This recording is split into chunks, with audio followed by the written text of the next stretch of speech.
So in the West, when we look at this object and we're thinking, well, how does that thing work?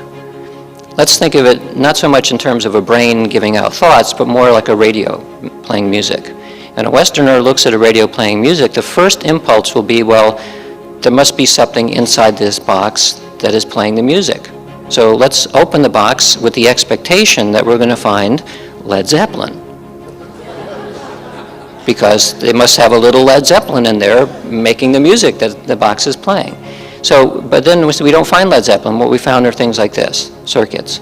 And if we get a better analysis, we find refined versions of these circuits, and we come to the conclusion that the circuit is generating the music. In fact, we even can prove it to ourselves, because if we start mucking about in the circuit and taking little pieces out, well, the music starts to become degraded.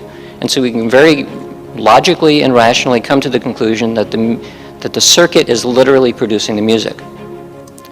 And an Easterner will say, no, you've completely misconstrued the whole point of the radio, which is that it's receiving something. There's nothing in the box that is actually generating it. It's completely a receiving instrument. So this gives rise to two different ways of thinking about the correlations that we see in the neurosciences. The brain generates the mind, or the brain receives or filters something like large mind out there. Both of them would give rise to the same kinds of phenomena that we see in the science lab.